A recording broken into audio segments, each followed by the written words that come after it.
I'm Eamon. I'm Merlin. And we're a gay. And his NB. Are you a reality television connoisseur? Do you like it discussed from an LGBTQ lens? If so, A Gay and His NB is the podcast for you. Hear us break down all your favorite guilty pleasure reality shows from Bravo, Drag Race, and just about everything in between. Listen to A Gay and His NB on Apple Podcasts, Spotify, or wherever you listen to podcasts.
I'm Eamon. I'm Merlin. And we're a gay. And his NB. Are you a reality television connoisseur? Do you like it discussed from an LGBTQ lens? If so, A Gay and His NB is the podcast for you. Hear us break down all your favorite guilty pleasure reality shows from Bravo, Drag Race, and just about everything in between. Listen to A Gay and His NB on Apple Podcasts, Spotify, or wherever you listen to podcasts.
I'm Eamon. I'm Merlin. And we're a gay. And his NB. Are you a reality television connoisseur? Do you like it discussed from an LGBTQ lens?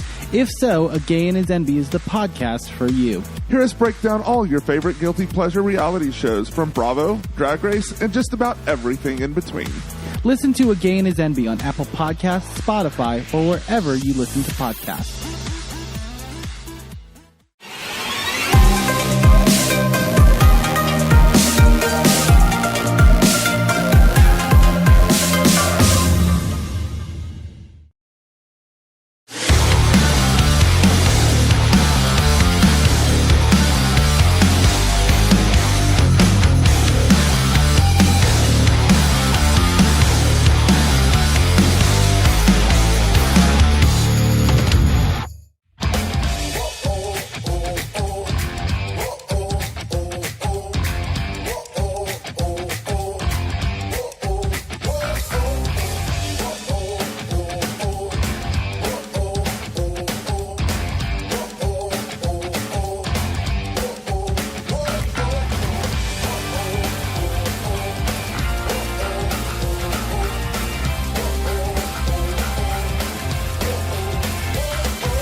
The Wrestling Mayhem Show. Since 2006, the pioneer in pro wrestling podcasting. This show is brought to you by IndyWrestling.us and IndyWrestling.network for your independent wrestling entertainment. Slice on Broadway, supporting Pittsburgh podcasting with the perfect pepperoni pizza. Just wait, just wait, just wait, just wait, just wait. Wait for the perfect time, then attack. Don't give up what you want, take it back. Wait for the perfect time, then attack. Do what you have to do, make it last. Wait for the perfect time, then attack. Don't run one, this will change the back. Wait for the perfect. Do I get a free pizza coupon for doing this, or how's that work? It is the Wrestling Mayhem Show, episode 941. Tuesdays, we've been talking professionalized wrestling. I'm Mike Sorg at Sorgatron in the Sorgatron Media Studios in Pittsburgh, Pennsylvania. Ready to talk wrestling with you this week with our friends. First of all, the usual crew before we get to our guest of honor for this week. First of all, he still has an entire pizza in his fridge for some reason, and worked the RWA show this weekend and pulled his hair out because I didn't send enough audio cords for him. The Riz is with us. You know, half a pizza, by the way. Just want to point out. Half a pizza? Oh, half a pizza. I'm sorry. I misheard half you. pizza. Okay. Yep. All right. Half of it's gone. Okay. But yeah, we made it work. You got through RWA. We made things work. Beastman didn't lick you or anything like that. I haven't watched much of the show back. Actually, I watched the first 3 matches Beastman back. got excited around me, and I Oh, got scared. really? No, excited Beastman is kind of a scary Beastman, actually. Yeah. So, and I don't know what he's brought back with him from Japan. No, I mean, he did. He was bleeding everywhere, too. Just put it out there. Oh, jeez. Oh, no. Yeah. Well, actually, I saw a pinfall. We're leaving Exodus, and I was like, because, you know, we leave. That show is way earlier than RWA, and we're like, oh, look, they just hit the pinfall. I guess they're done with the show. And then they announced, like, the first blood match for the next fall. I'm like, oh, shit, I didn't know it was this. So, anyways, that's fun. Also with us from the iPhoneography podcast and also frequent contributor on this and the Awesome Cast, Dave Potter is with us. Hey there, and getting, I'm sure you're getting used to soaking everything in disinfectant after it comes back. What's that? Well, I figured with all the first blood match. Oh, wait, are we talking about soaking Riz in disinfectant? I mean, we can. I mean, we want to keep Riz safe. Okay. I have done worse. I mean, you haven't lived until you got Koger's blood in your mouth. Anyways, and our guest for tonight, listen, back in 2020, I got called in out of nowhere to do this show in a football field in the, I think it was late in September of 2020, because, you know, that was an amazing year. And I worked with this pair of guys for several weeks, and I had no idea who the hell they were. And one ended up being, I think CM Punk asked if he fancied himself a journalist. And the other one was Rich Bokina. God, I fucked it up. Rich Bokini joining us on the show. Wow. So, Wow. you know, you've just admitted to knowing me for like 5 years, and you still fucked my name up. Oh, I fuck your name up on a regular basis when you're not around. Rich, how are you doing, man? Commentator, You are my second favorite announcer only because I've known Joe longer. Jeez. Oh. Jeez. I don't know how I feel about that. You talk. Which Joe are you talking about? Joe Dombrowski. Oh, okay. Well, you know what? Yeah, that's fine. I'll accept. I'll accept being second place to Joe. That's great. My friend Eamon on this show is like third, so it works out. I'm Sorg. I'm good. It's always we were talking before we started here for a minute. It's always good to catch up with you. Schedules being what they are, it's difficult. Because we're running around. That's just kind of what we do. It's the nature of this nonsense. Which if you're anything like me, sometimes you scratch your head and you're like, why am I doing this? Oh, all right. It's Sorg. It's because of people like you. Honestly. Oh, really thank you so much. At this point in my career doing this, it really is about the people and having fun. And yeah, you know what, making some money too. But absolutely. I don't know about you. I'm not living off of this. I have a shoot job, but it's fun zipping around from town to town and seeing good people such as yourself. And if I go to a town and the people are terrible, I don't go back. So, it's kind of what it is at this point. That's right. You know who you are. Yeah, I'm with you on that. And like I said, we're going to touch base and introduce those who don't know you in our audience and everything like that. We're going to introduce your background and everything too. Of course, just the highlights here. You are a former announcer with WWE, NXT. I think you had a stint on SmackDown for a bit as Rich Berman, I believe, was your name on there. Say it again. What? Berman? Am I saying that wrong?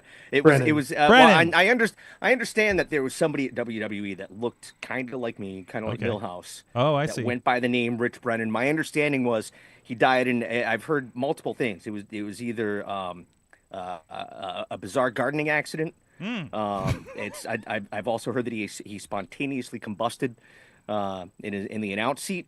And I also heard that at one point he either died in a train wreck or grabbed with like the big power thing and like ripped the thing and got electrocuted.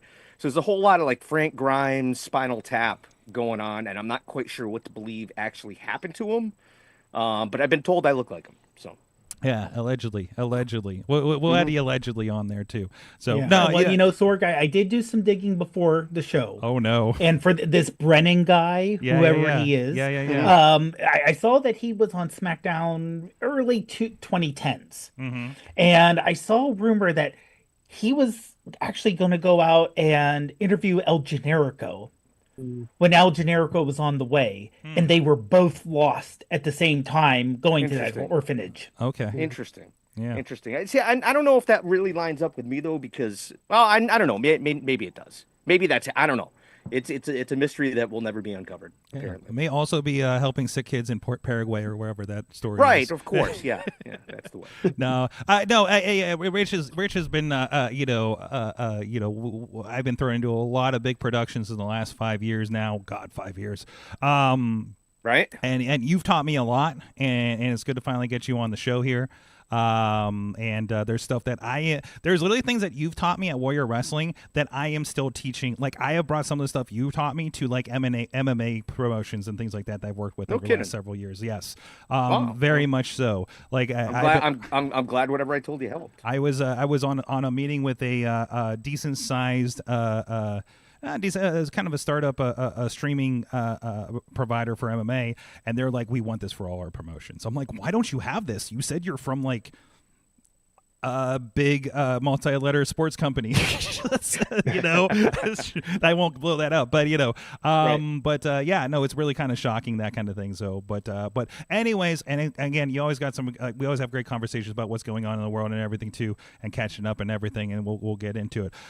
First off, I do want to get into a little bit of the news, and we'll talk a little bit more about what's going on with you here, Rich. But of course, I think the biggest news over the weekend, there's a few things going on, and rumors and whatnots and tweets and all that. But I think one of the biggest things was TNA Wrestling had their Genesis pay-per-view this weekend.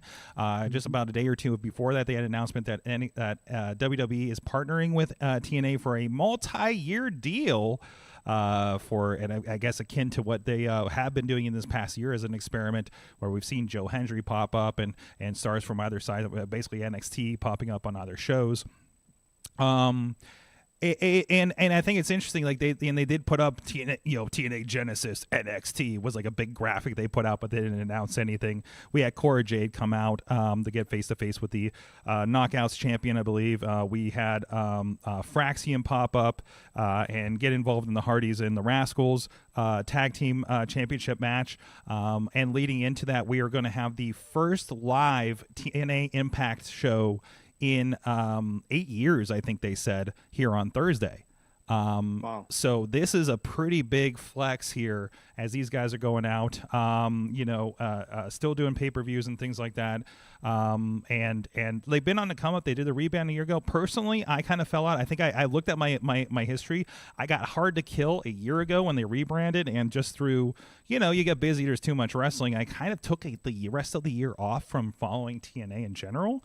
Keeping an eye out. I've always been interested, and of course, I think last time I got into him was when Kenny Omega ended up with the Impact Championship over COVID. I was like, okay, let's see what these guys are going to do with this. And I've been always impressed, and of course, ran into, worked with them, in Dallas for WrestleCon for the Multiverse show, and then again in ECW Arena a little bit. It's. I think it's cool to see them doing like 4,000 people in an arena that AEW actually. Missy works with Missy. Where were they sat? Because I saw the same picture. And I was like, holy shit! Yeah, the Curtis something Convention Center, I think it was, or Curtis. What town? In Dallas, in the greater Dallas area. So I'm wondering if they were at. I'd have to look. I wonder if they were in Frisco, where they have a junior team that plays there, junior hockey team that plays there, I think. Mm-hmm.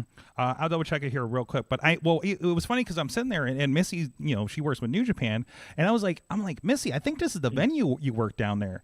And she was like, yeah, but with New Japan we did this, and this, and had this. I'm like, we're like looking at the shots, and she's like, oh, they're doing very well in that building. Mm-hmm. They were in Garland, Texas. Yeah, Garland, Texas, officially.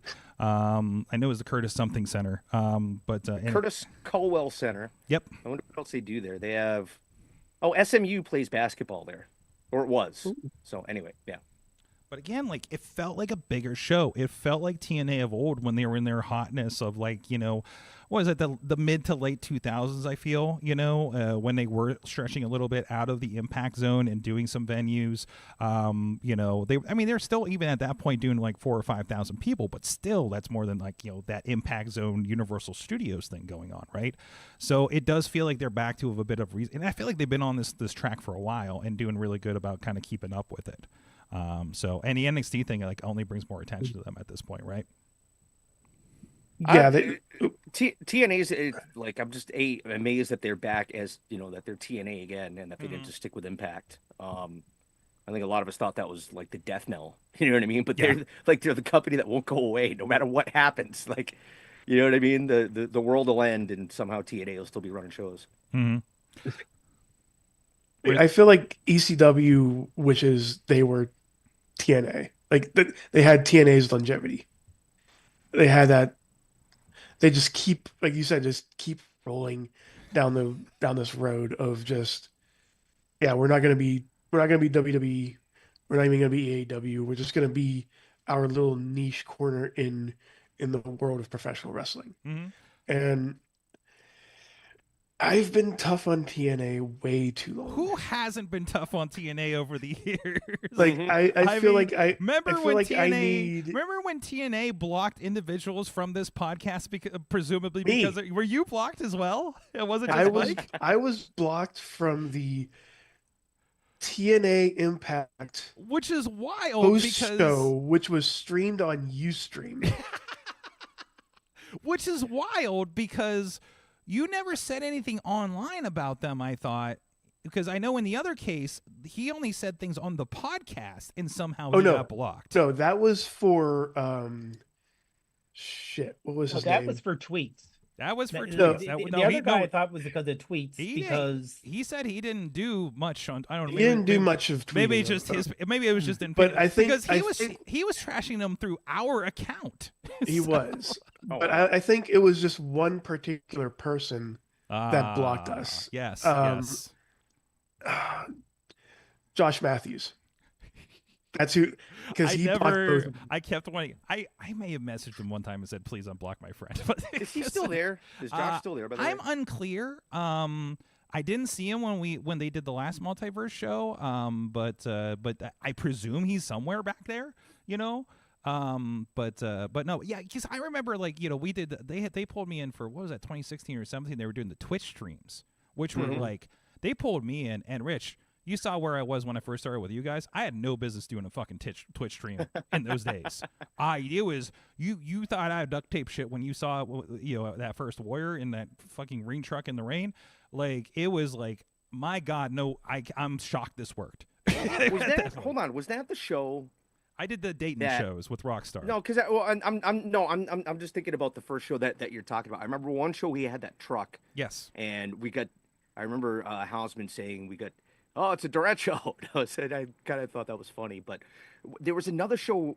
I think I thought it was you where the mics died or whatever, and Hausman and I literally stood next to the fucking camera. Yeah. Oh, this is when I'm like into the camera mics. And you gave me so much shit over it because it was literally me, and all I had was wrestling trainees that didn't know what an HDMI cord was to hand me something, and I'm like, bro, you got to go stand by the mic, and you walked off. You were pissed, and I'm like, who the fuck is this guy?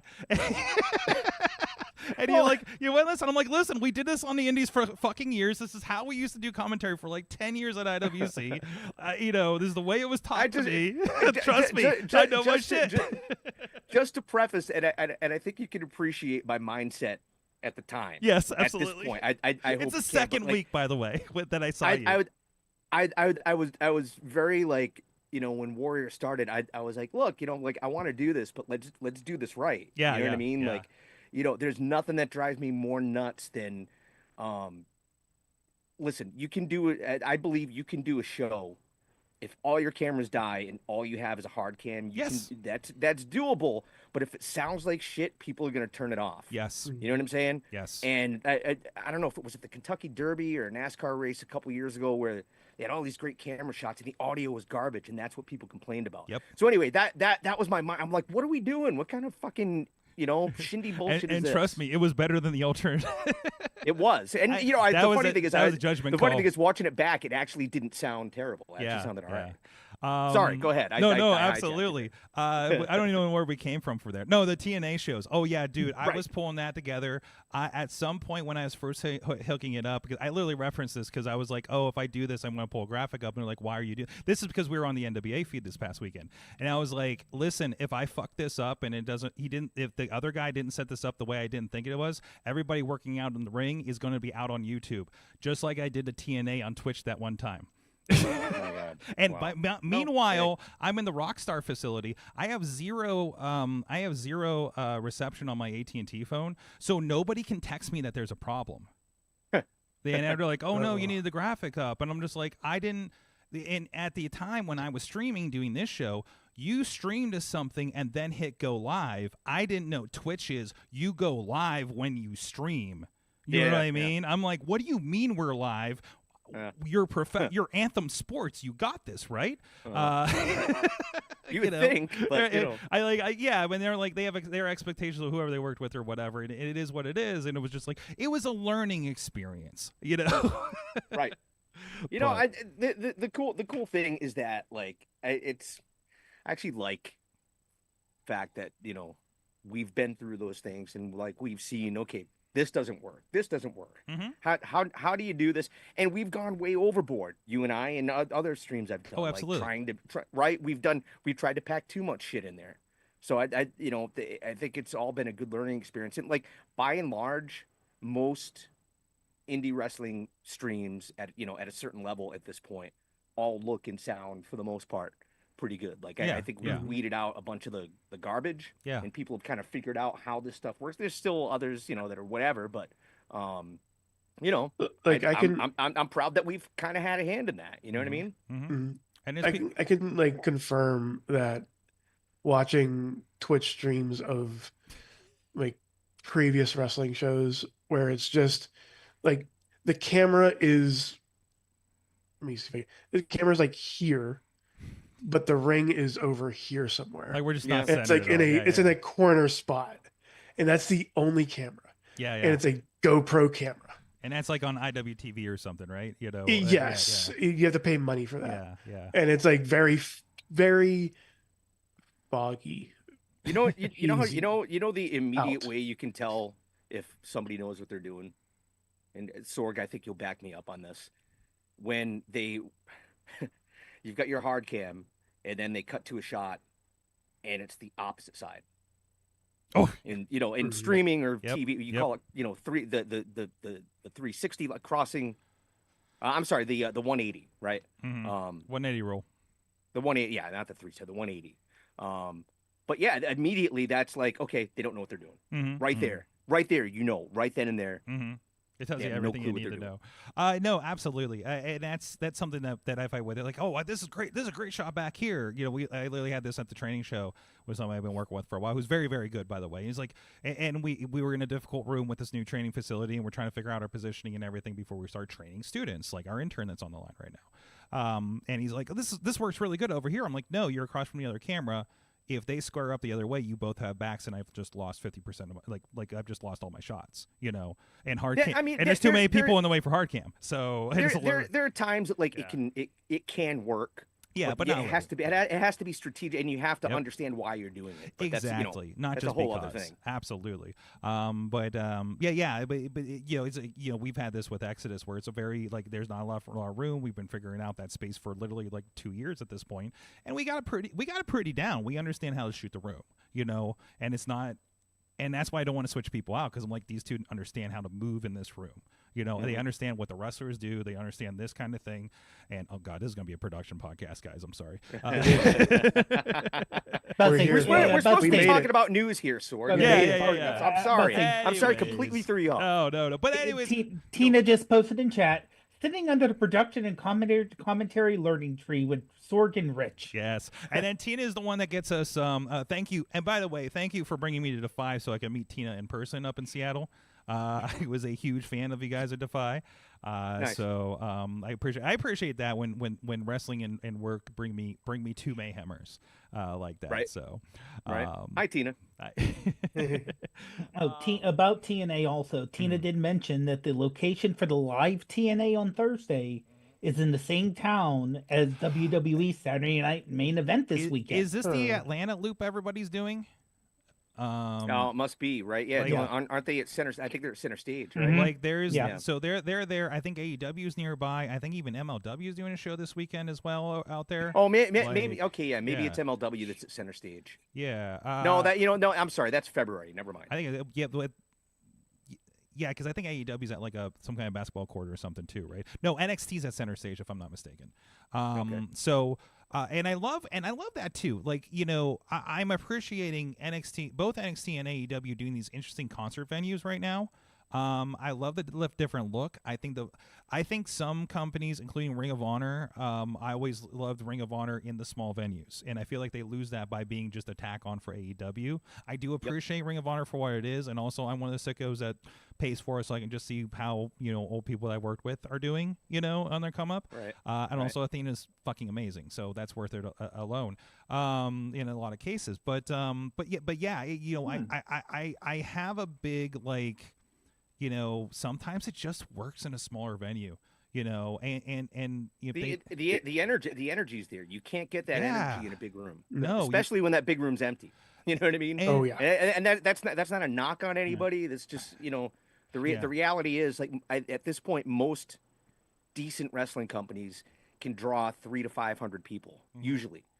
And if you put 300 to 500 people that want to be there, that give a shit in a smaller room, it's going to sound good and it's going to look good. Absolutely. And don't you rather have wouldn't you rather fill a room and have more people that want to come back next time that missed it and FOMO them than have a big one you don't fill? I'll go as far as to say this: the old, when TBS had Crockett, when Crockett was on in Georgia before that, and they were in the TV studio. There were 50 people in there. Yeah. And they were loud and they were into it, and it was fun to watch. Yeah.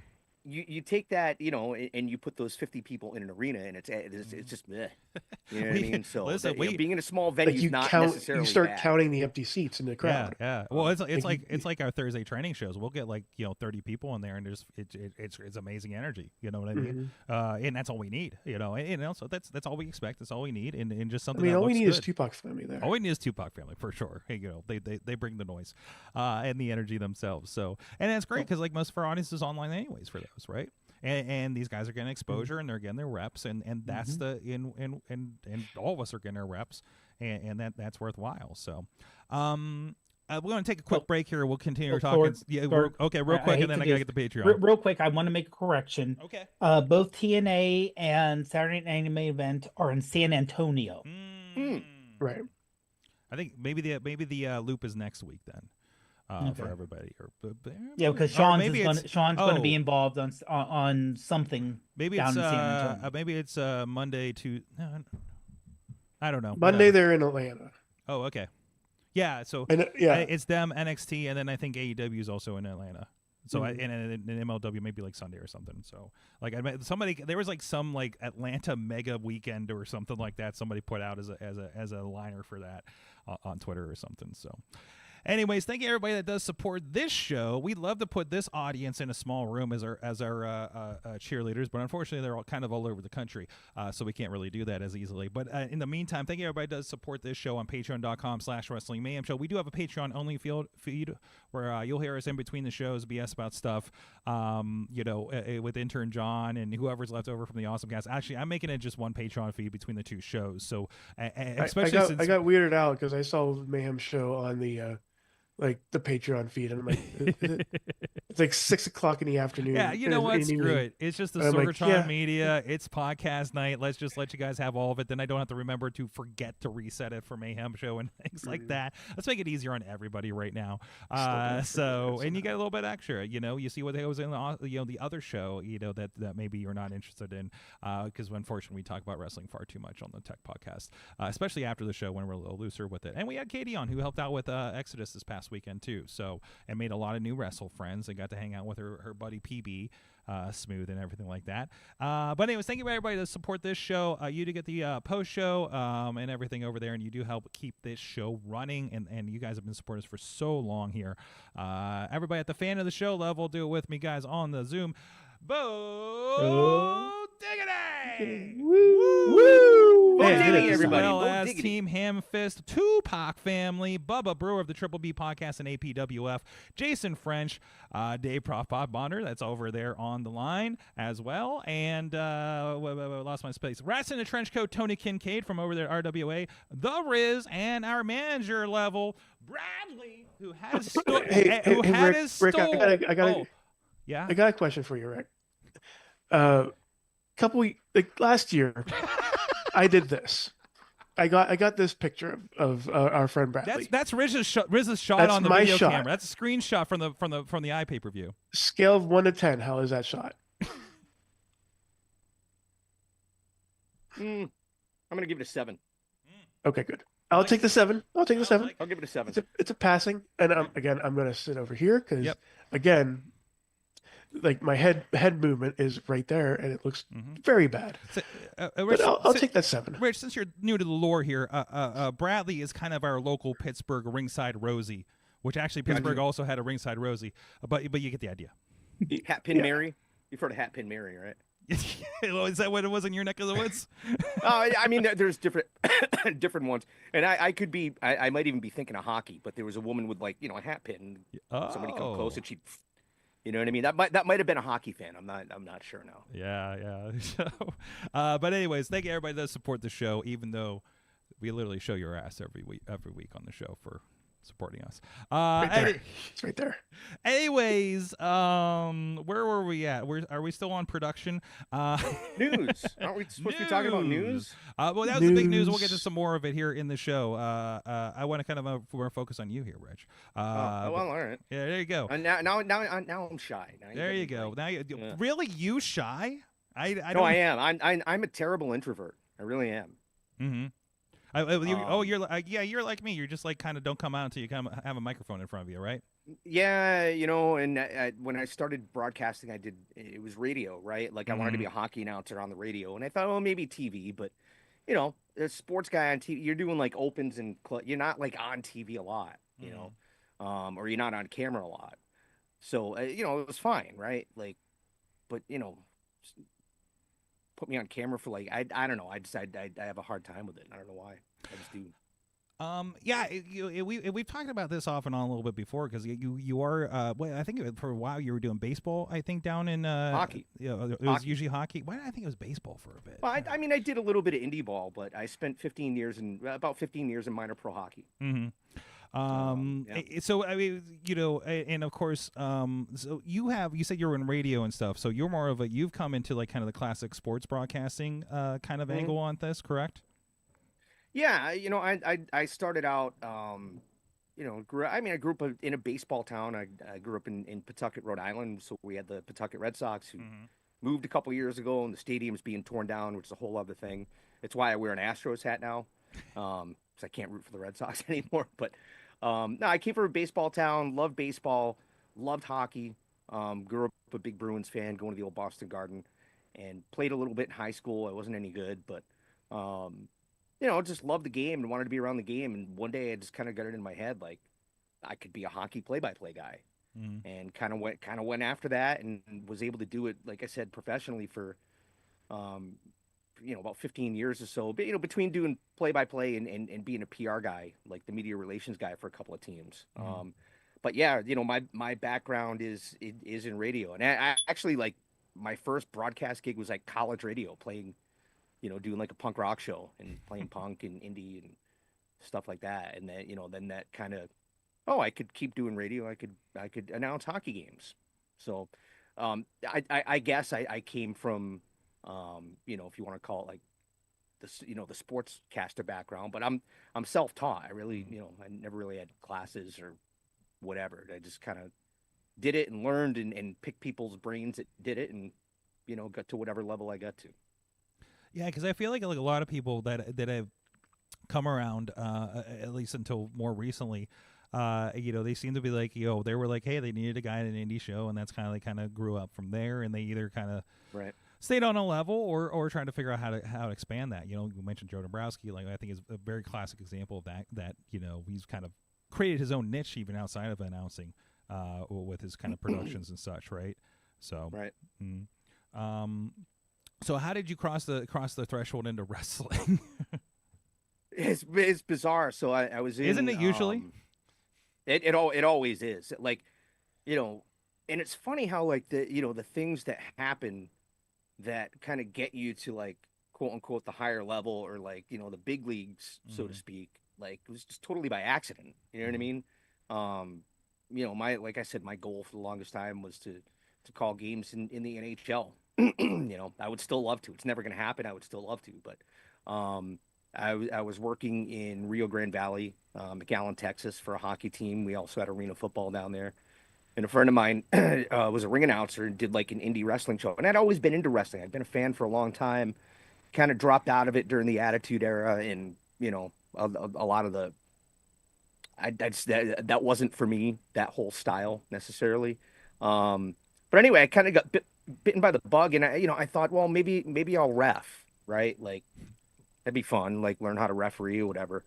I moved to Houston to take a job at the time they had an American Hockey League team there, and I moved up there, and there was an NWA promotion that was running that I sort of knew the guy that ran it through arena football of all things, and one thing led to another, and I went and I ended up becoming the ring announcer. I refed. I did a few matches as a ref and kind of learned some of the basics or whatever. But they kind of pushed me into ring announcing, so I did that. And being in Houston, that's where Booker T's school is. Another friend of mine was doing some stuff with them, and he went on tour with the Globetrotters and recommended me to Booker, and went and I did that, and that was really like. I'd never called a wrestling match. I'd never done play-by-play. And Booker's like, yeah, come on. You're a broadcaster. You can do it. So I was like, all right. So I figured it out. And next thing I knew, I was in WWE, which is just the craziest thing that, like, I didn't belong there at the time. I was still figuring stuff out. It's funny, like, and I don't want to sound like I'm an egomaniac by saying this, but like, I should be there now. If this makes sense. I'm not saying that I should be there, but like, based on my understanding of how to do it, I should be there now. I shouldn't have been there then. Does that make sense? It's like you got the opportunity too early in the evolution, right? Exactly. Yeah. Exactly.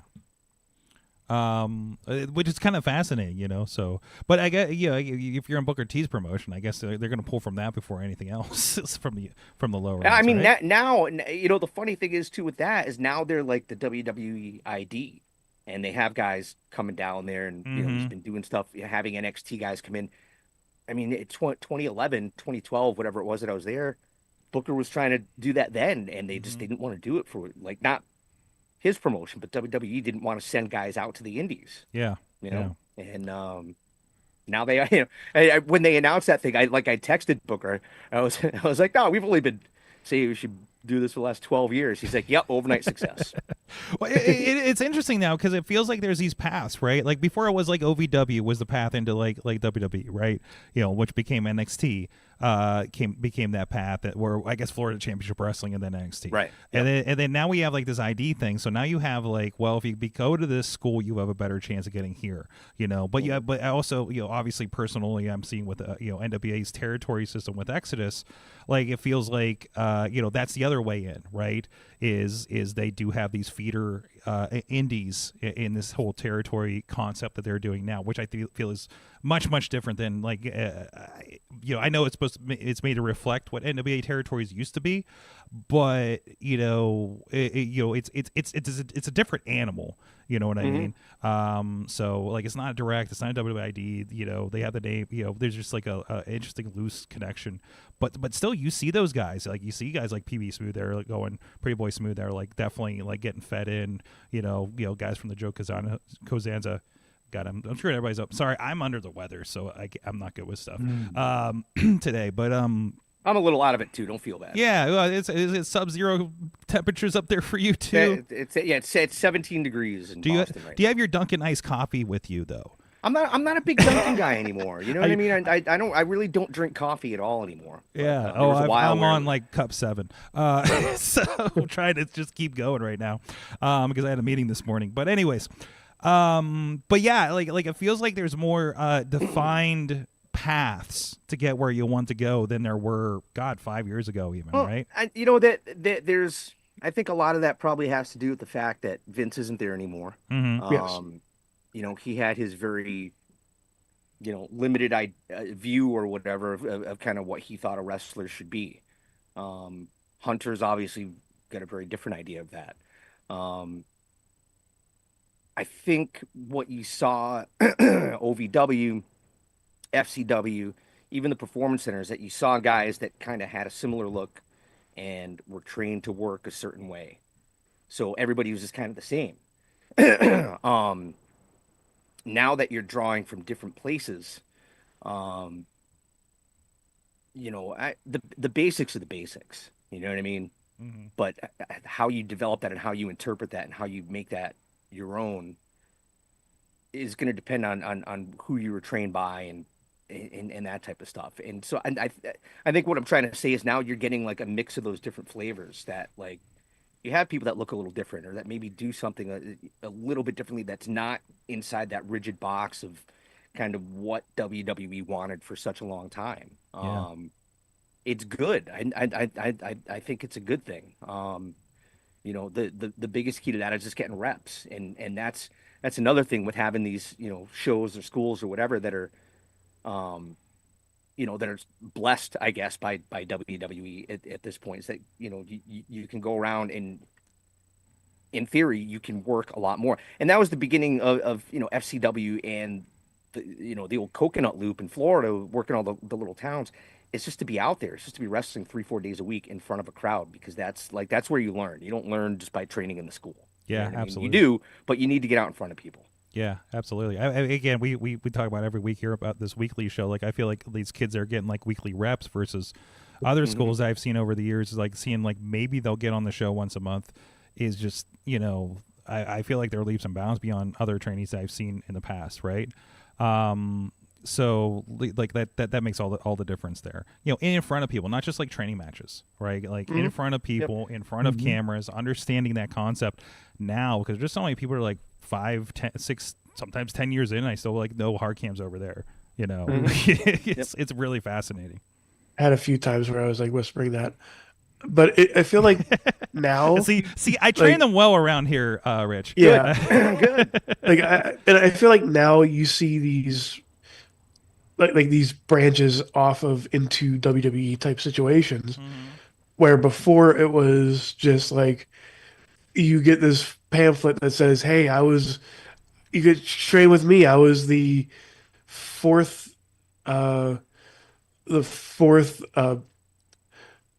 guy in the casket, bring the casket out for the Undertaker. Go train with me." As seen on WWE TV. As seen on WWE, maybe. Yeah. I don't know. Yeah. I'm gonna kind of jump off here for a second, but like, it drives me nuts when you see like same thing, like a guy who's like, he's like security or like an extra or whatever. He's like, made my Raw debut last night. No, you fucking didn't. You did not. like stop. Just stop. So anyway, sorry. Yeah. I mean, it's good to be on there and getting the face on there and be like, hey, you know, I'm doing stuff and getting opportunities. You know, we have a friend that often is a paramedic or security, you know, for instance, or maybe took an RKO from Randy Orton in Madison Square Garden. You know, that's still a big moment. And hey, you're somebody that they trusted to do that. Sure, you know? well, sure, yeah, sure. yeah. But if you take you know what don't I'm saying. up your rate over it. Maybe. Right. Yeah. Right. So, but anyways, yeah, no, but it's really interesting to see what's happening with that kind of situation there. So, and also seeing places doing it the right way. You know, like I said, working with you know, between Defy and Warrior, you know, I never worked with anybody like that before outside of the, you know, the sporadic TNA Twitch stream, right? So it's really interesting to see that, and I think, you know, the more wrestlers see that organization coming up, the more they'll be ready to go to that next step too. Yeah, and it's, you know, it's good to me. It's good for the indies too. You know what I mean? You know, you've got, you know, for better or for worse, it seems like everybody that was even a marginal star is getting snapped up pretty quick, right? Signed to deals, and you don't see them, right? Because there's only so many people you can put on TV. Yeah. So, you know, that's another aspect of kind of, you know, it all self-regulates eventually, but it just, you know, it's surviving that time when there's that kind of, and it's always in flux. There's always stuff that's changing, but I feel like we're getting to a point now where, like, you've got TNA that's strong. You've got, you know, AEW, which is sometimes draws, I guess, pretty well. And, you know, WWE that's doing record numbers now. That's good for the business. You know, absolutely. I mean, there's no complaints there at all. We've been talking the last couple of weeks about how, you know, everybody gets sucked up out of the indies. This happened 5 years ago with the launch of AEW. I think we're going through another pass of it now with the WWID and everything. New Japan has had their roster rated several times and survived and created new stars. I think it just creates new opportunities for new faces to get out there that maybe didn't get that chance, didn't get that spot. Yep. You know, and you know, it just, I think it just brings more cream and gets more people to figure it out, because they have to. Somebody has to fill that spot, right?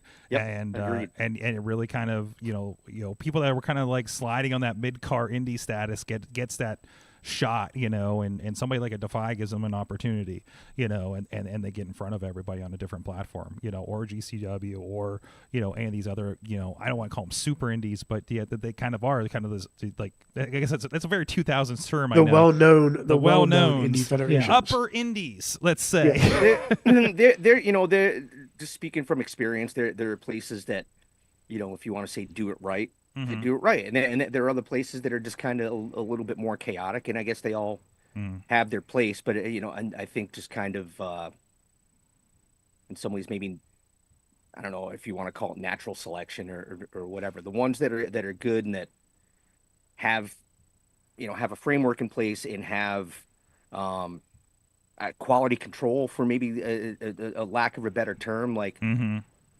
those are the ones that stand above, and there's a reason for that. Yeah. You know what I mean? When there's thought and there's logic and there's reasons that make sense that are put behind something, it's gonna be a better product. And that extends to, like, if you're putting that much work into making your booking make sense, then obviously you're going to put that much work into making the production look good. So it all works together. That's been an interesting thing that I've been threading the needle on before, because I've actually been thinking a lot about this in the last couple of days. After recent experiences between working with the promotions we worked with, I'm helping with Enjoy a little bit now, in Cleveland. It felt like for many, many years I was shooting wrestling that just happened to be happening in front of my cameras, versus now it's like, oh no, we're part of the process, right? Mm-hmm. And I think that's one of those things I've seen from the promotions, because I've often said when I went to Warrior, I was like, oh, this is the way it can be, and it's actually less stressful than the promotions I work with back home.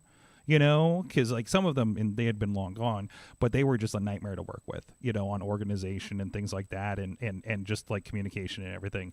And it just the show happens, and I remember there's one comment is like, "Shut up, just hit record," when it comes to wrestling. It's literally something somebody told me. And then I didn't know, because I don't know what's out there, man. That's also why I tell people, get the fuck out of your town. It can be something as simple as like just having a graphic or two to put up in between matches, so it's not just an empty ring. Like, what do you talk about? What are you know what I mean? Like, if you're an announcer, what do you do at that point?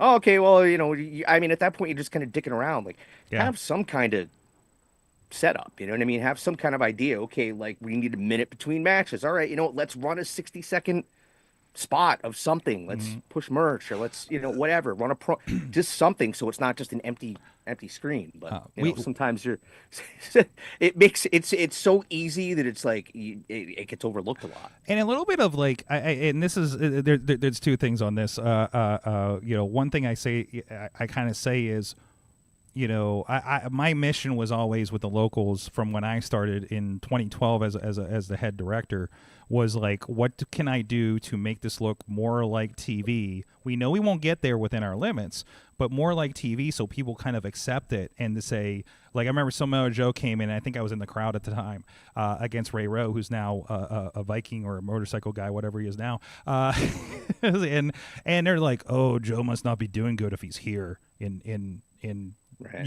In this promotion in Pittsburgh, right? And like, that's a perception that always stuck in my head when I moved to production, because I'm like, how do we make this look closer to TV so that the fans respect it more and give it a chance, right? The thing too, like, it doesn't even necessarily have to be like TV. Like, you can do it differently, but there are ways to just put a quote unquote professional presentation that you can tell somebody actually just put a little bit of thought into, as opposed to just like, let's turn the camera on and go. Make it acceptable. You talk about the audio situation earlier, right? Like, first thing, how many peaked mics do you get? I know I've got you a couple of times as I was figuring out your volumes, things like that. So, and the other thing is, even we had a brand new, like, trainee was like, hey, we lost our referee tonight for weather or something. You're going to be doing this training show, 6 matches tonight.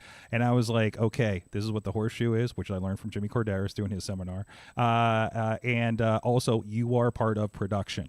Like, referees don't get that. I'm like, you are part of production. You direct these people, to where they need to be. When you raise the hand at the end, when they're doing a hold against the wall, or something like that, like, you get how the much time's faces left out there. Yeah, how much time is left? We still have to resort how we're going to do cues in the new place, I think.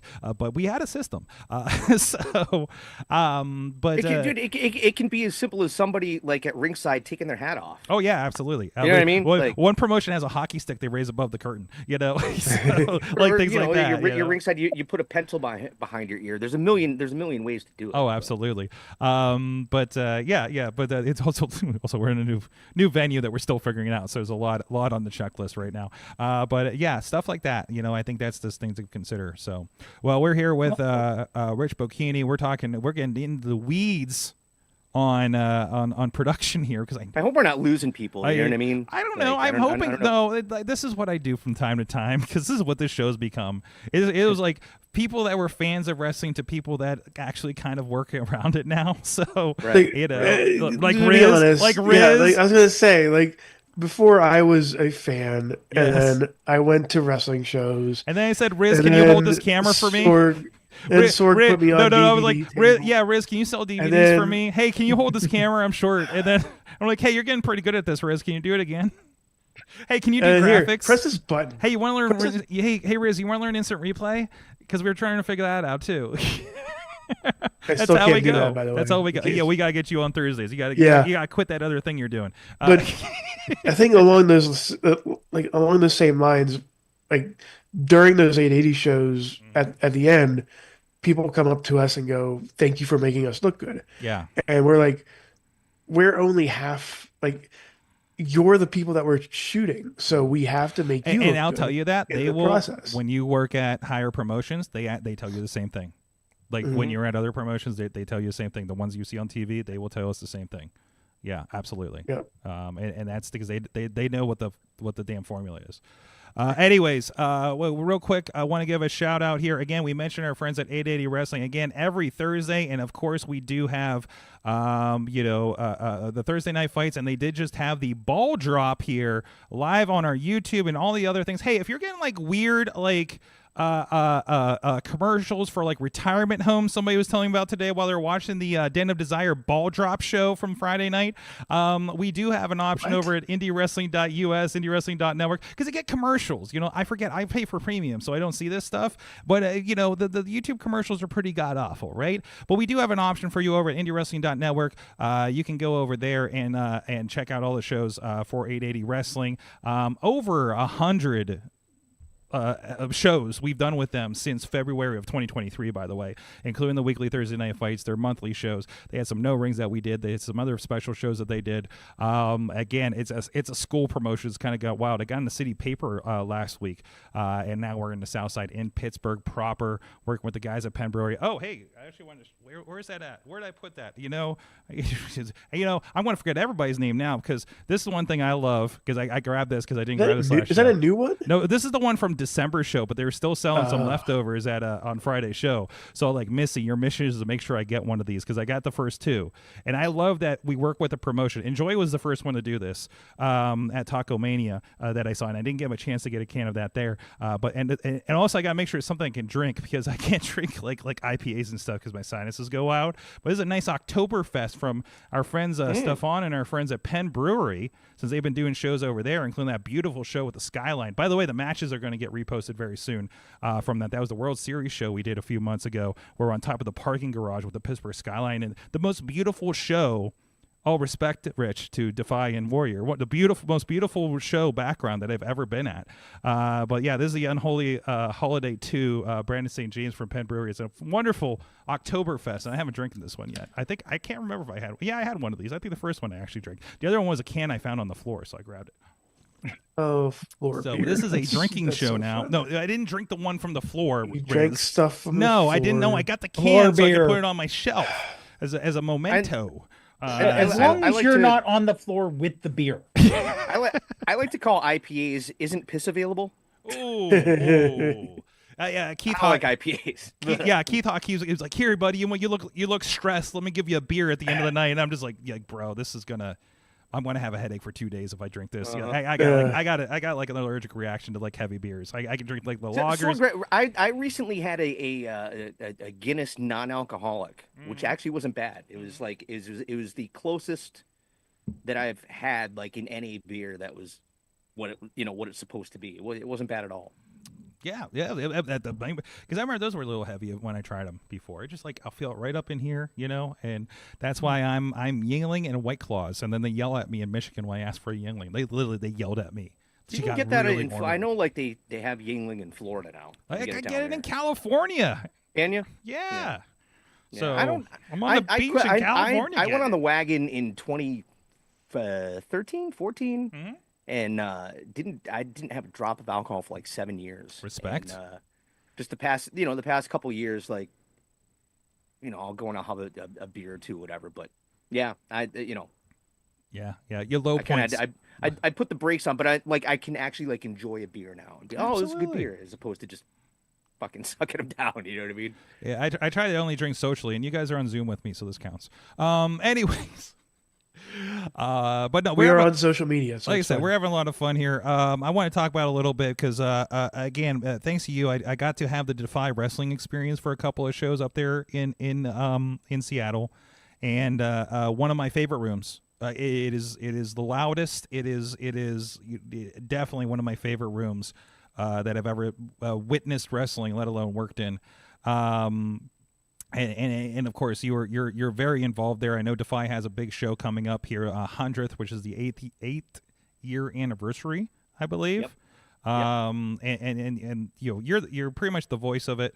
Tell me a little bit about your experience there. I mean, you're right. The room, Washington Hall, is just there's a feel. You know what I mean? And I've talked to different wrestlers that have come through there, and they walk in, they're like, there's a vibe here, and you can't create that. It's either there or it's not. Great room. The fans are legitimately probably the loudest that I've heard anywhere. Yeah. It felt louder than WrestleMania, honestly. What's that? It feels louder than WrestleMania, honestly. And the fans are into it. They're supportive. It's a core group of fans. We've created new wrestling fans out there, which is very, very cool. But yeah, we've got the 8th anniversary show coming up on February 7th, and it's looking like it's going to be a sellout. We're very, very close at this point. I'm just, I'm psyched. Kent is putting the belt on the line against Ricky Starks. We've got Paul Walter Hauser coming out. He challenged Joey Janela. There was a great video that Paul. If you don't know who Paul Walter Hauser is, he's an actor. He was in Richard Jewell. I think he's in something on HBO or whatever. He's the Stingray in Cobra Kai. Okay, yeah, and he was also in I, Tonya. He was like the weird guy with the shady little mustache there that thought he was a kung fu guy or whatever it was. The Tanya Harding movie. So that's happening. Marina Shafir is supposed to put the belt on the line against Zamaya. A bunch of other great matches, and it's hard to believe that 8 years. We're to me, like, some promotions last a couple years and then that it kind of fizzles out. So the fact that 8 years later it's still going on, and that we're looking at a sellout, it's exciting, and it's cool to be part of it. I've taken on a bit more of a role. Like, I've been the play-by-play guy there for not since the very, very beginning, but very close to the beginning, since 2017 anyway. So being involved in that aspect of it was really cool. But over the last year or so, I've taken on more of a role in the office. I'm not booking matches, but Matt Farmer does that. But just a lot of the day-to-day business stuff. A lot of people probably don't realize what it takes to actually make a promotion run and to do it. So there's a lot of work behind the scenes.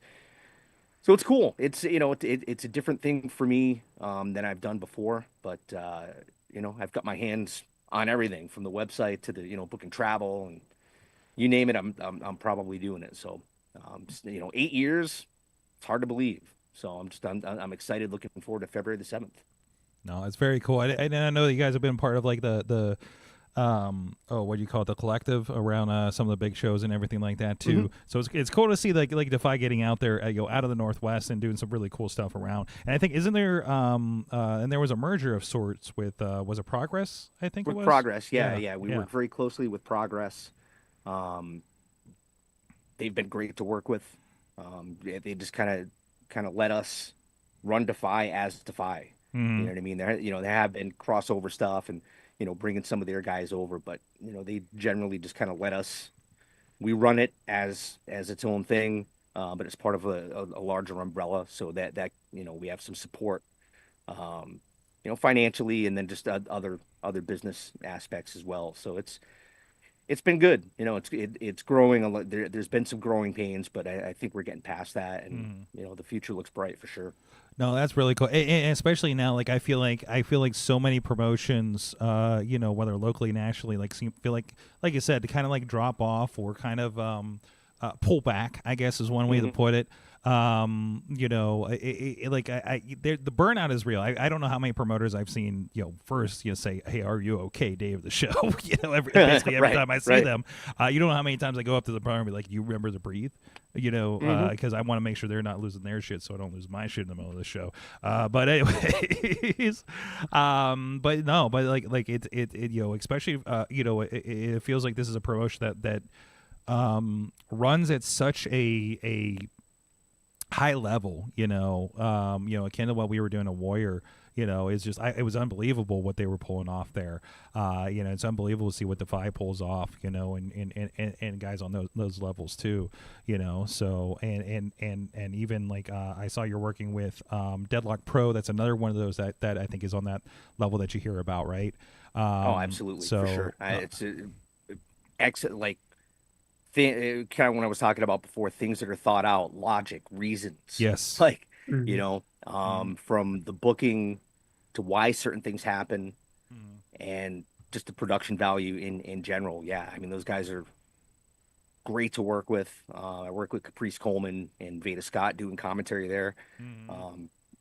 I can't say enough good things about Deadlock. They've been great to work with. If you haven't checked them out yet, definitely check out Deadlock. Good stuff all the way around. People keep telling me about them, and is it? I believe they're a promotion that like they started as like a bunch of podcasters that evolved into doing a promotion. Because I got people people like, "Why haven't you started your own promotion?" I was like, I'm not that crazy. It's interesting because it's the only place that I've ever been where after the show there are people lined up to meet the guys that run it. Yes, like legitimately, and getting that aren't like wrestlers, you know, that aren't wrestlers. Yeah, like, seriously. I guess they, you know, they did whatever podcast where they would review stuff and video games and all wrestling centric, and they're funny.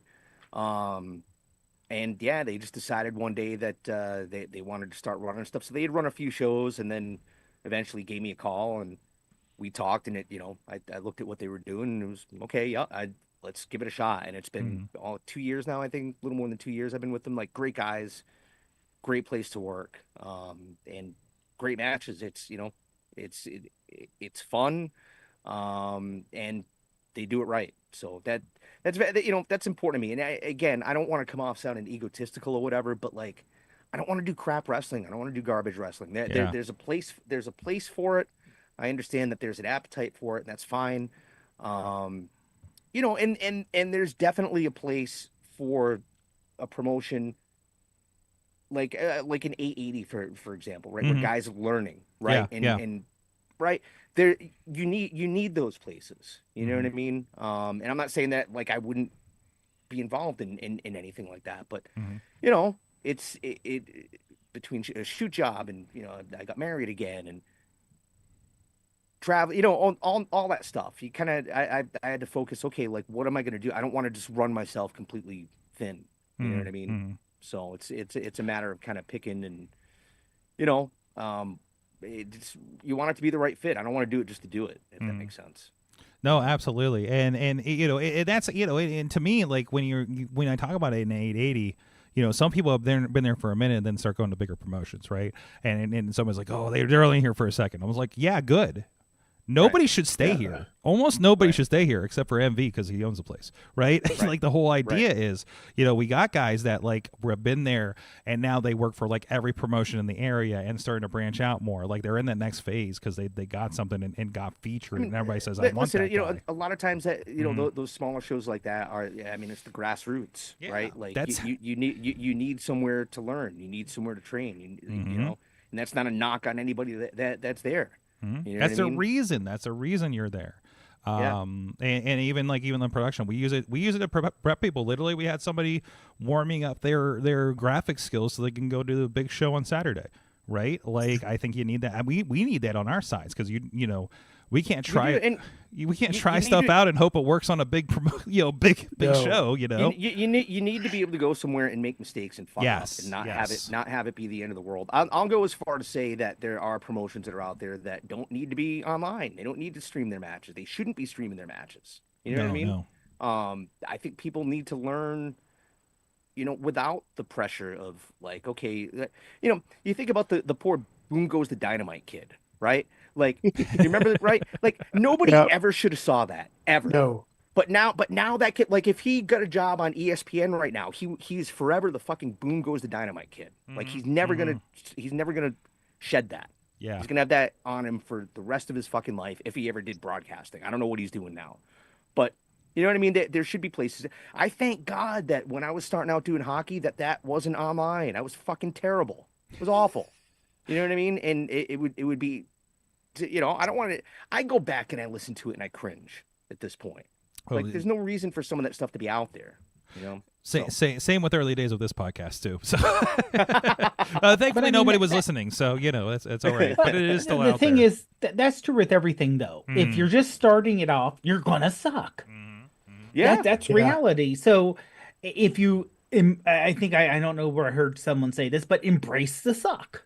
Yes. If you're starting off, if you're starting off, you're like, this is the first time I run camera on a live show. Mm-hmm. You're going to make mistakes. Yeah. Mm-hmm. Yeah. Good. You learn. Yep. And it's good that you're learning in a very small thing, very small place where, yes, it's great that people are watching it, but it's not. If you mess up, it's not going to kill your career. Absolutely. I mean, that's why we label like this is a training show. This is a training show. Yeah. You see that academy in the corner. We put an ad up. We make sure the announcers say it over and over again and say, "Hey, this is starting. This kid's new. This is the." Well, and the people. A lot of that's if the fans that are going to are respectful of that and they understand what's going on. It's it's. You go to a single A baseball game, you don't, if the guy making the throw from third base throws it over the first baseman's head, you're like, oh, okay. Like, you know what I mean? Now, if you're watching the Astros and the Red Sox and that happens, that's fucking bum, as it should be. You know what I mean? Because he's getting paid a lot of money to miss that call, right? Right. Hey, Rick, we're in Pittsburgh. We understand. We're used to we're it. Practically, we're practically single A. Yeah. That's a shame. Yeah. And there's so many good players that just, Hayes and then Sawinski, like another. They're not going to be there. They're going to be in the Dodgers or the Yankees or something. That sucks. Yeah, there's literally billboards. There's literally please sell the team billboards around town now. So somebody's putting money into that. But anyways, well, one thing real quick when you were mentioning Defy, and you said that it used to be this guy as seen on WWTV like 5 years ago. Yep. Yeah. But now it's like, here is a top star who's currently on Dynamite, who's now at this show. Here's Swerve. Here's Moxley. Yeah, the first show I did with you guys was like Moxley and Tom Lawler, which is like my favorite match of all time they've got to produce. Oh my God, that was amazing. We had a bit because I'm helping Scotty with we're doing live switches for Enjoy, so you guys get it a little quicker. And there was I think TME the main event was I forget who they were taking on at the time, but there was just like the lighting was like again Scotty I know's in line with you guys, helped you out with some stuff too, but like he's in that same mindset and gets the camera thing and the look, and we're in a venue where they've done the lights correctly, and they're at Mr. Smalls, it's just like, oh my God, this, like, I got that feeling I did do in that match just from like the sweat popping off of that. In that match, in the Moxley match, it was blood. Blood and sweat. Yep. Yeah. I remember we got the spray of the blood. Yeah. Oh, it was beautiful. It was just that artistic violence kind of thing, right? Yep. And it's and I love all that. I mean, me, like I've done like New Fear City. I've done I love everything. I love the shit. I love the dirty shit. I love I want to go see Midget Wrestling this weekend because it's coming to town. I love all of it. I love the thing. I love going to, when I was first traveling, I went to see Tennessee Wrestling when I was down in Cookeville. I saw some crazy thing with 10 fans in the audience and everybody was bleeding everybody in Sun City, California just because I'm here for all of it, because to me I put a tweet out that I think I did the math that I watch about 12 hours of televised wrestling every week. But again, I want to see how you do it. I don't know how I do it either. I'm marking through a lot of it too. It's good background and just like, oh hey Lee Marty, I know that guy, stuff like that. Right. But it is like, it's tape study for me, and I love it, and I want to see what my old friends are doing, and I want to see what this guy like I worked with that one time on a Warrior show is doing, because like I watch and like Missy will remember like meeting Will Ospreay, and how fun he was backstage and everything, right? Like we have a different kind of connection, and it's so much fun, but also. Like, oh God, look what WWE's doing with the drone, Grizz. And also, whenever something happens, these guys are all like, when are we getting a drone? When are we getting an earpiece for a ref? Like, here's one for $80 at Walmart. I'm like, guys, settle down. Like, settle down. I just want to point out Yes. all of those mentions were from me. Yes. Yes. But by the way, I would be remiss if I didn't put over Enjoy. Like Scotty, absolutely. And Max, like those guys do a great job. Mm-hmm. And again, it's another one of those places where there's thought behind everything. Mm-hmm. You know what I mean? And to me, that's important. There needs to be one of the things that I told Max when we were doing Fest Wrestling in Gainesville, and he would do color with me, and one of the things that I would just always harp on, I'd be like, just give me a reason for why X, Y, or Z is happening. Mm-hmm. It can be the most fucking ridiculous reason in the world, right? Because you don't have to go too far to suspend your disbelief in wrestling, but if you don't give some kind of plausible reason to me, anyway, the way that I think, if there's not some slither of just logic, the whole thing collapses in on itself, and you just lose. To me, you just lose the whole magic of the whole thing. So, simple logic goes a long way. In my opinion. Absolutely. Great stuff there. Hey, we had some comments from the chat room I want to get to here before we hit our first break, our major break here, I guess. And Tina, of course, our big Defy connection here on the show. Tina is always filling us in on what you guys are doing up there, by the way. Make sure we don't miss out. Try to get it in the show. Get the mentions because we love the stuff going on up there. And if you guys don't know, Defy, I think all the new shows are on Triller now, if I'm not mistaken. We've been on Triller. Yep. The next show, as far as I know, we're on Triller. I need to confirm that with the UK office, but between Triller and then Demand Progress Plus is where the stuff has been running right now. There you go. So a lot of opportunities to go check that stuff out. And again, it's worthwhile. It's some of the best stuff out there in the indies. The first main event for Defy was Swerve versus Cody. She reminds us. Cody Rhodes, yeah. Yep. I think he lost the name for a while at that point, but I think he was just Cody, wasn't he? Yeah. Defy has been such a shining light in the wrestling scene that was kind of dim here in the Pacific Northwest for sure. If you're a viewer, I feel like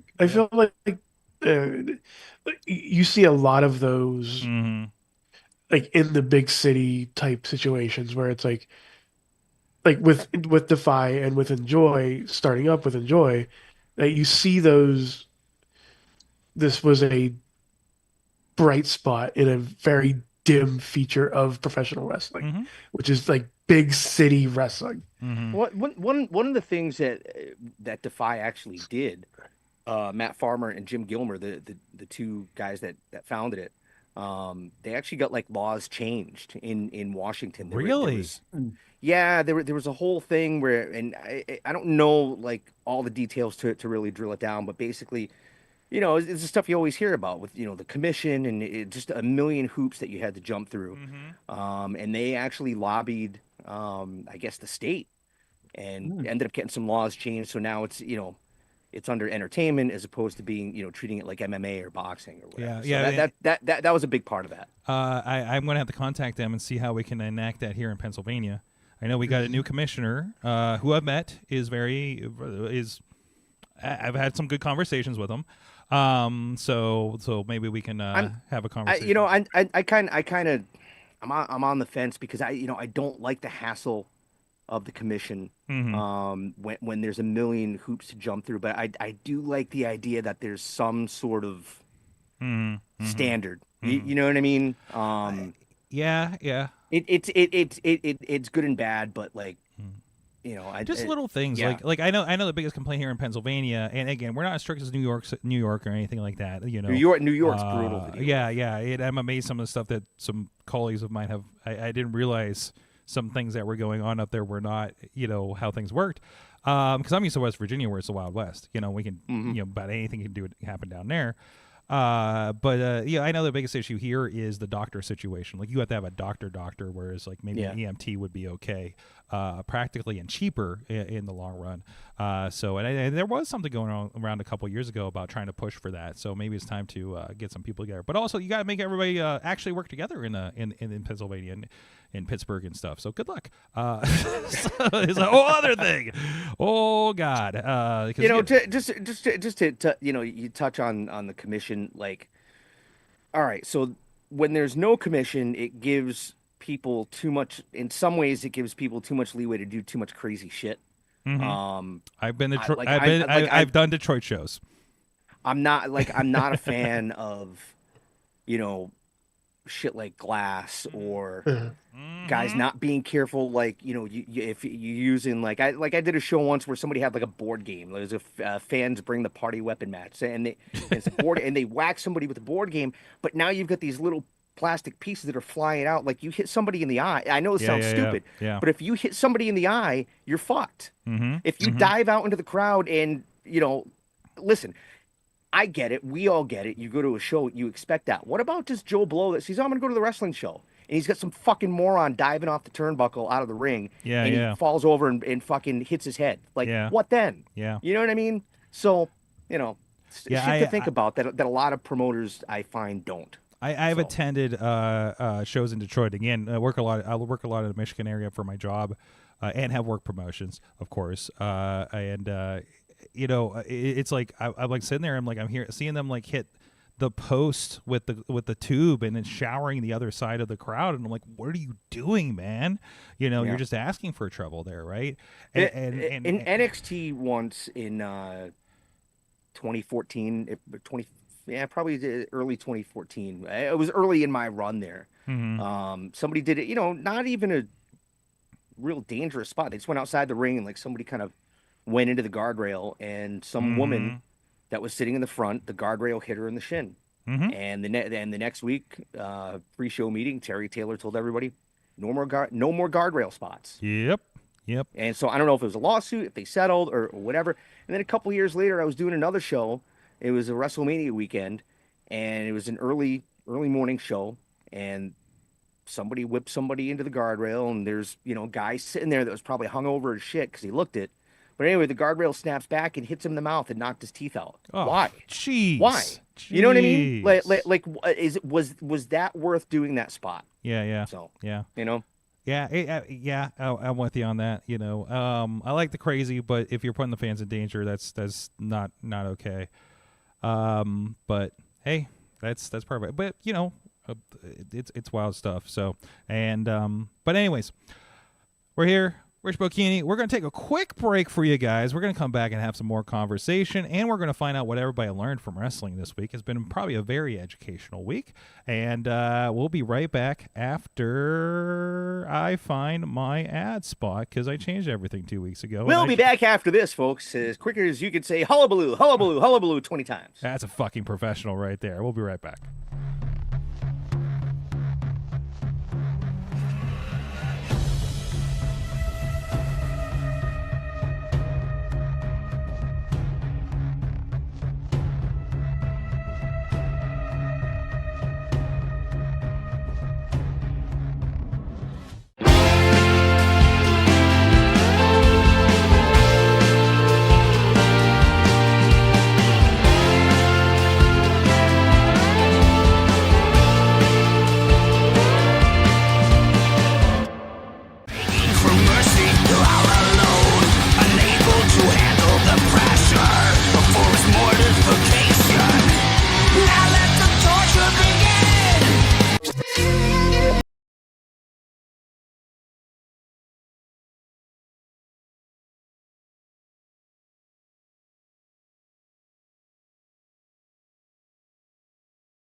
I'm Eamon. I'm Merlin. And we're a gay. And his NB. Are you a reality television connoisseur? Do you like it discussed from an LGBTQ lens?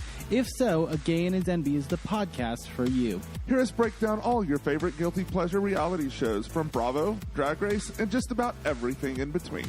Listen to A Gay and His NB on Apple Podcasts, Spotify, or wherever you listen to podcasts.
We are back, Wrestling Mayhem show. The gang's all here, even some that you can't see.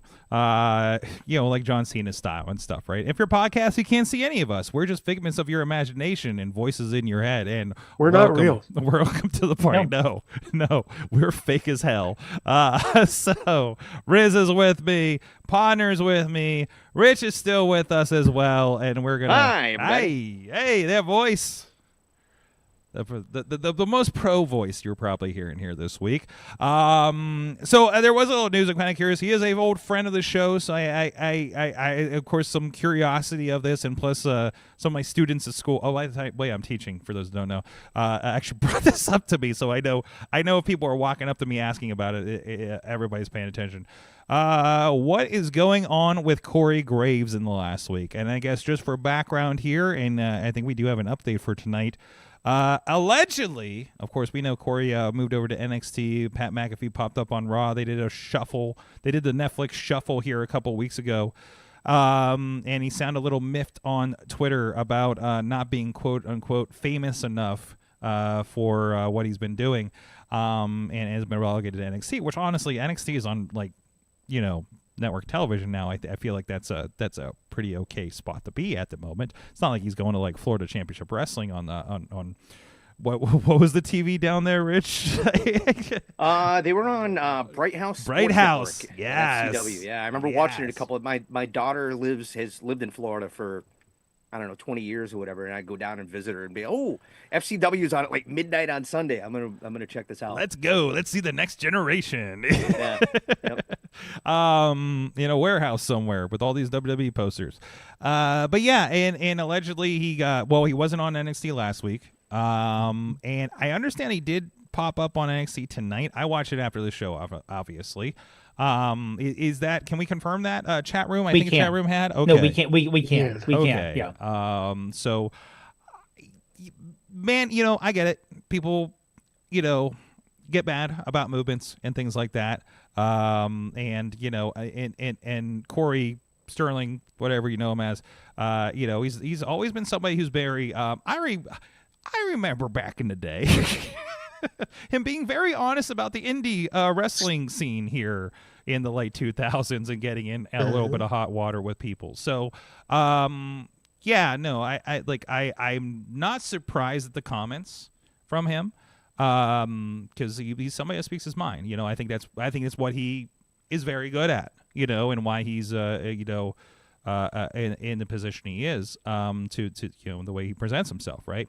So I'm glad whatever is hold up, or this is entirely a work shoot to get us Pat McAfee versus Corey Graves, as somebody suggested, with a Michael Cole on a pole match at WrestleMania, which I am here for main event of night 1 in Las Vegas. I'm putting some bets on that. By the way, if I end up at WrestleMania this year, which I think I'm going to, because I'm kind of on a streak right now, and I love Vegas now after the Double or Nothing experience a couple years ago. Or was that last year? Whenever I did that. And I will put a bet down if that match happens. So, because that happens now. Anyways, how are we feeling about Corey and his quote-unquote situation here? Alleged situation here? Let's put that, because it's wrestling, and we don't know what's real.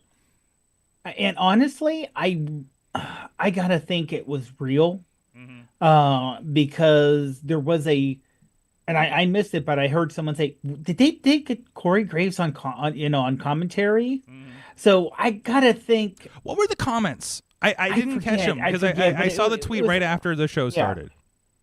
I forget exactly. It's like, or a lot of times wrestling's on in the background, or I'm watching it, but I'm not paying. Dave, why aren't you listening to every word the commentary says? Dave. Jeez, because I'm sitting not right here like I used to this one.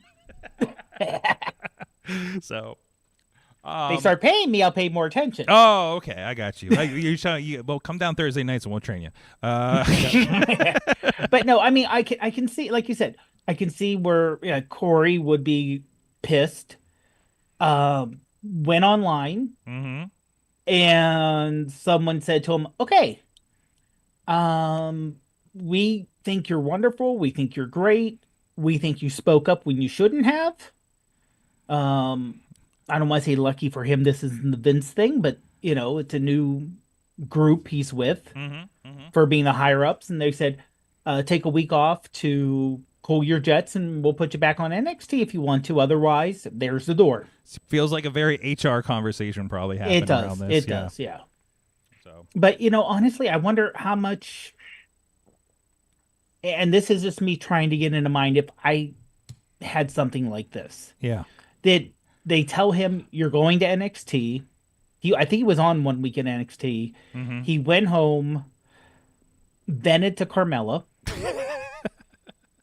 I mean, had a few too many beers at the pub down the street in the South Side. Or something, I mean, literally, you're like, okay, maybe. And then you get home and like, this happened. And like, why did they treat you like this? Don't they know who you are? You were the lead person here. Why are they you shouldn't be treated like this. You should be treated better. A supportive spouse, saying you should not be treated this way. Or other family member. Exactly. Well, right. Yeah, but I know what you're saying. And then all of a sudden you get it back up again. And you're like, you know what? You're right.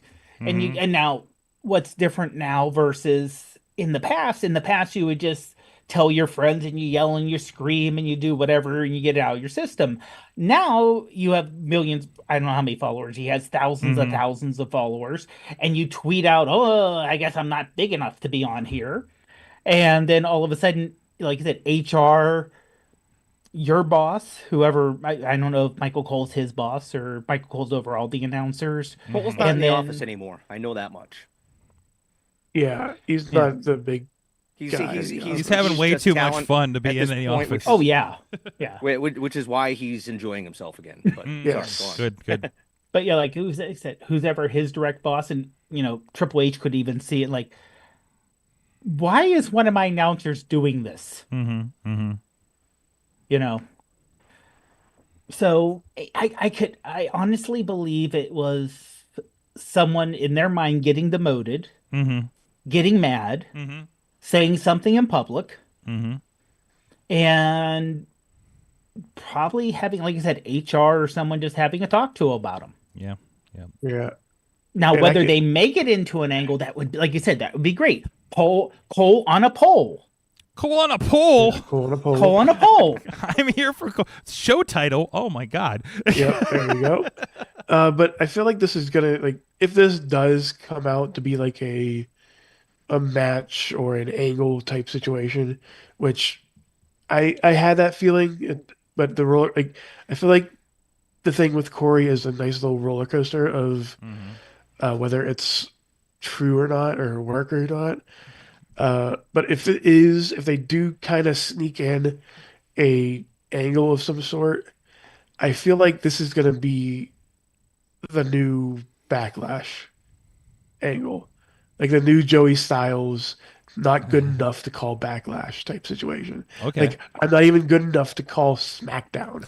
Well, and this is what feeds us too, because there's been rumors over the last year or so that Corey may be on the verge of being cleared to wrestle again. Right? He is cleared. He is definitely cleared. So I mean, which feeds the rumors or feelings or vibes or whatever of like, oh, he's gonna have a match with Pat or something like that. Like he's gonna beat Pat McAfee up and throw him out of the Rumble. Right? Yeah, because there's been this like every time he pops up, and I understand like, and the things I read. And I try to write not bullshit rumor sites as much as possible. That like Corey like legit didn't know Pat was coming out like Mania or something like that, right? Yeah, or something, which seems weird to me. But who knows? And you know, this feels like the perfect reintroduction, right? Of something like this. Like we've done this before. Like didn't like Macho Man come out? No, Macho Man left. That's right. But we've had other guys that like kind of came out. That were wrestlers relegated to commentary that came back into a match situation, right? So like I feel like that can completely happen, and I almost wish it does turn into that, you know, because I think that would be a very hot feud. You know, I think people will get behind it. You know, people love Corey, people love Pat. You know, people, you know. And I would love Cole just being the peacemaker in the middle, just be like, you know, being the whole thing, you know. He was like, listen, I don't want my old friend to have a feud with my fun friend that dances on the table with me while the drone's swinging around us, you know. You know, I was like, this is a good time, guys. We're all here for a good time now. You know, the dark days are over. You know, like I want that to be the promo too. Cole. So, and then we can see, you know, maybe coaches Pat as the you know, being an undefeated WrestleMania participant.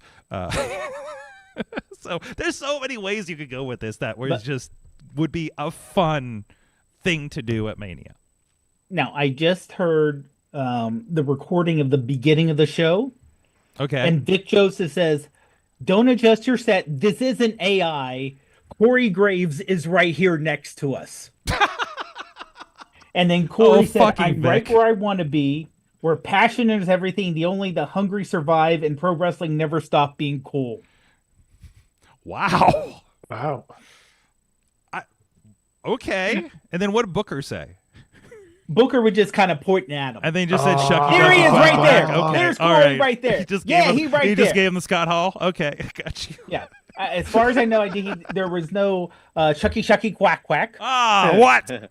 I didn't. It didn't look like he did. He said "shucky shucky quack quack." I mean, you gotta have that from both. You gotta save that for the moment later, you know. So there. Wait, where are they at? Where were they at? Is this? No, this isn't the center stage week. They're at home, right? Yeah, I think they were at home. We just had this conversation too. Listen. I had a single beer and a lot of medication. Leave me alone. So, anyways. Yeah, we'll see what happens with that. And again, you can believe it or you don't believe it because, ladies and gentlemen, it's professional wrestling at that point. But and we'll see. He's back, and we'll I would listen tonight, see if he has any digs at Pat or anything like that, or anything. Because I mean, I feel like he's going to anyways. I mean, he already has been, you know, as a rule. Because, you know, two Yinzers in professional wrestling cannot get along. So, but also, I just, again, we've talked about this. I love that they're just like two Pittsburghese guys on commentary right now. Yes. Rich, you probably hate this.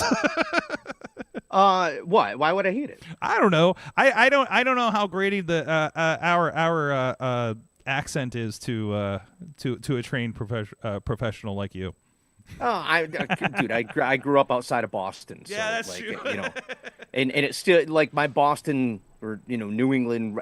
The funny thing, so Rhode Island is like it's a weird mix between like Boston and New York. Yeah, the accent, right? And I've had to work hard to kind of get rid of it, but there are times it'll just come out. Mm-hmm. You know what I mean? And it's, you know, I get a giggle out of it. You know, I'll say "ka" something like that. I'd be like, "Oh, hey, what are you doing?" Pharmacy, the car. I had to go pack the car. That's why I love you and Joe, because you guys kind of play with that a little bit, because he gets like a little bit out there when he wants to, too. Yep. So, God, us Pittsburghers are everywhere, aren't we? You can't get rid of us. Anyways, well, hey, you also can't get rid of our good friends. When it's not too cold for people to come in the studio, we like to make sure they don't have to worry about getting taken care of here for this dinner time podcast. And if this thing works, I will actually cue it. Thank you to our friends at Slice on Broadway, supporting Pittsburgh podcasting with the perfect pepperoni pizza for well over a decade. The OG, the original, right up the street here. I know if you went to Taco Mania, if you were tired of taco stands, you probably went and checked them out on the south side there when they had that going on, and you're probably like really, really toasted on beer at that point, because it was a beer fest. So thank you to those guys, Rico and the bunch up there. Yes, it is the original location, the one the Beastman destroyed that one time, and so much more. Thank you guys for supporting our show. And sliceonbroadway.com. If you're in Pittsburgh, go check them out. And by the way, it does travel well. We did take an entire pizza to our friend in upstate New York, rewarmed it, and it was a beautiful thing. New Yorker approved. In fact, it's New York City style. Yinzer approved as well. All right, it is that time of the show to find out, what did you learn from wrestling this week? Who would like to go first amongst our panel? And I'll keep an eye on you guys on the chat room. Well, let me go first. Mm-hmm. I learned that hating racist isn't limited to Monday Night Raw, as TNA proved to us. Oh, yeah. Ooh, listen. That's with Tessa Blanchard, yeah. Woof. Woof. That was beautiful. That was just I'm gonna jump in here and say this. I've worked with Tessa many times, and I'm not taking up for her here. I'm not. I've never, and this is one of those things, I've never had an issue with her. She's always been, relatively nice to me. I remember Wrestle Circus shows in Austin. She'd be setting up the ring and breaking down the ring, and generally helpful. So I was surprised when I heard some of these things. Now, a little bit of an ego or an attitude, sure. Who doesn't? That's a wrestler. Most of them do. A lot. It's just like, wow. Like what? Like, why would you? If she did it, why would you treat people like that? And why wouldn't you at least apologize at this point? Be like, you know what? I really fucked up. I'm sorry. Like, I'm making a change. Look at Tom Brenneman, right? You know Tom Brenneman. You know who I'm talking about? The Castellanos home run. Yes, the very famous. Well, that's a deep trial. That'll be a home run for Cat. But I'm very sorry about. Yeah. But he's actually gone out and he actually has met and does a lot of work now with LGBTQ groups and stuff like that. So he's learned, and I believe him when he said, I said that and I didn't mean anything by it. It's just something I said that was off color, and I believe that because he's made the attempt that he's followed through on that. Why not do something like that? If connected with that, right. Jay Briscoe.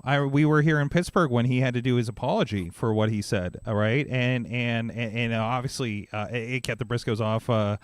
WB networks for until he passed. So but still, everybody was like, no, he turned around. Like everybody was like, no, he's good. He learned from his mistakes. He and you're allowed to have growth. And you're right. And people are like, why didn't he come out? Why isn't Tessa coming out and at least assuring, taking care of that? Addressing it. Look, even if you at this point, even if it's not what people think it is, right. Yeah. Even if you're gonna die on that horse. Okay, well, so your career is gonna fucking be in the shitter. You know what I mean? At that point, take the hit and be like, yeah, you know what? I said some insensitive thing, and actually do something that. Because if you didn't that time, I guarantee you that most of us of a certain age have said some pretty fucked up shit at some point until we learned. And we're like, you know what? No, you can't. That's not all right. You know what I mean? And respectfully, Jordan Grace, is in this too, in a situation too, because of the match. It was a tremendous match, and unfortunately tainted by the situation. And obviously, she's going with it. Jordan Grace took TNA knockout off of her profile, so all bets are she's going to NXT or something along the lines, right? So it's I'll be very curious, especially with the connection with WWE, what happens with this. So it's been. I don't think they can play with this anymore. I don't think WWE or TNA can play with these kinds of situations anymore. You have to address it. But you can throw Hogan out there. Yeah. Well, you know what I mean? Like that didn't work out for them. So. Yeah. And we don't hear the boos in the stadium when or the arena when they play that Saturday night's main event promo with him, right? So that's interesting, and that stuff's in the can. Maybe they're just rolling with it, but we'll see what happens beyond here. It's on the mat, but we don't see any ads for that beer, for instance. So other than the mat.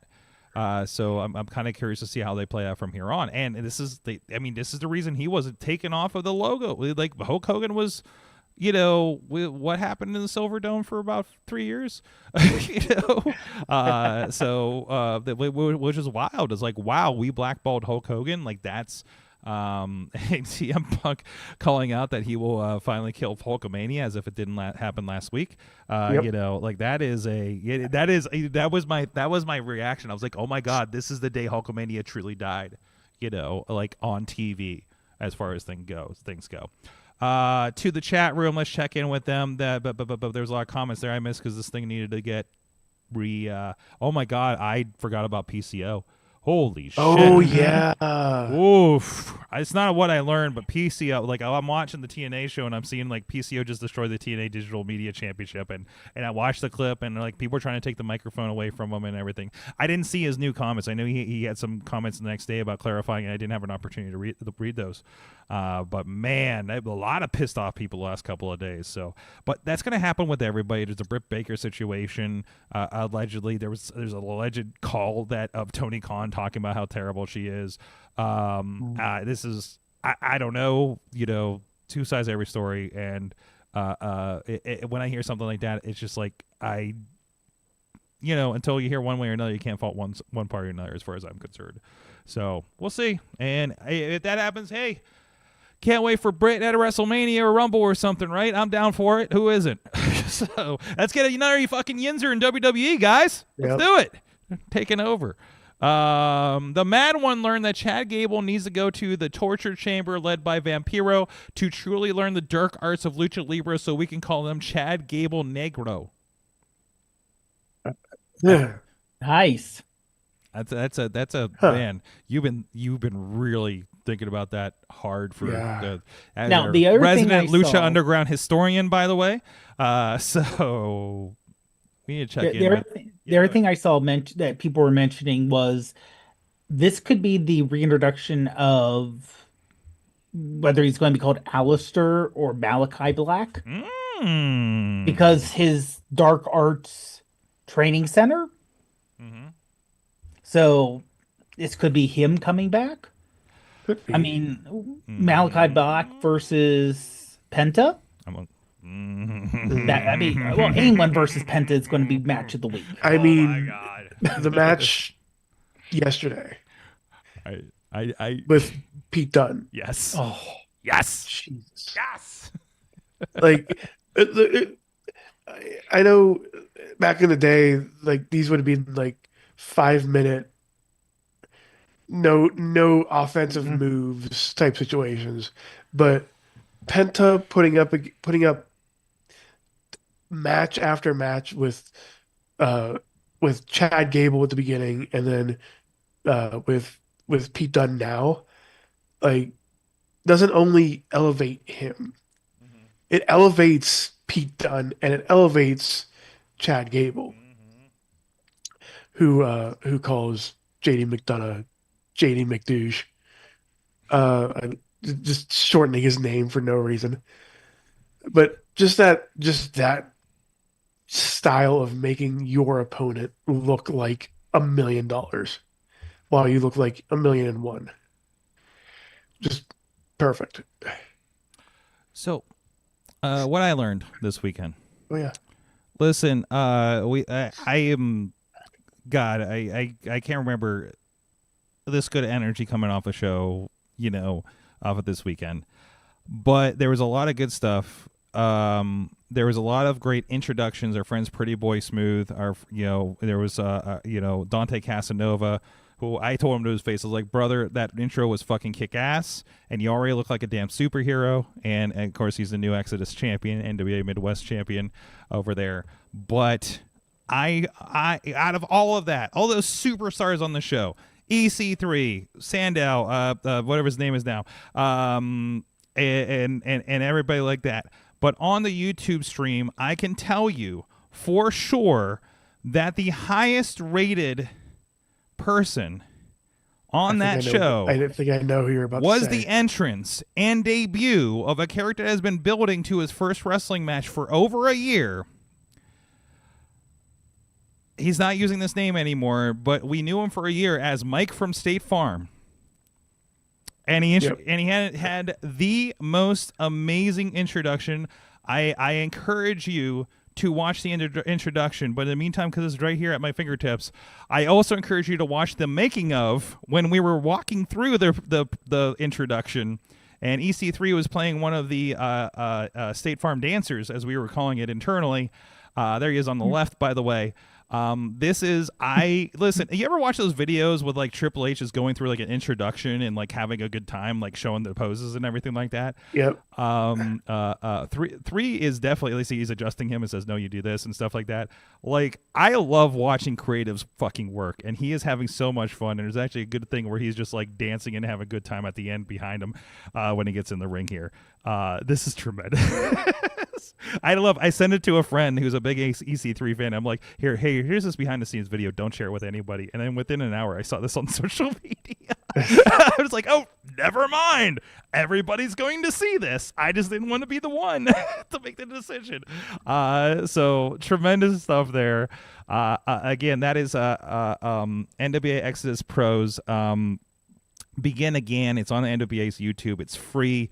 And you can watch all that back as we produced it on Saturday night for all of that. So the camera works a little bit, but here he's dancing in the background. Anyways, that's what I learned. Just having a blast with production here. I love good vibes and shit like this. And I think we're building something really, really cool there. And can't wait to go back in March for their next show there. So,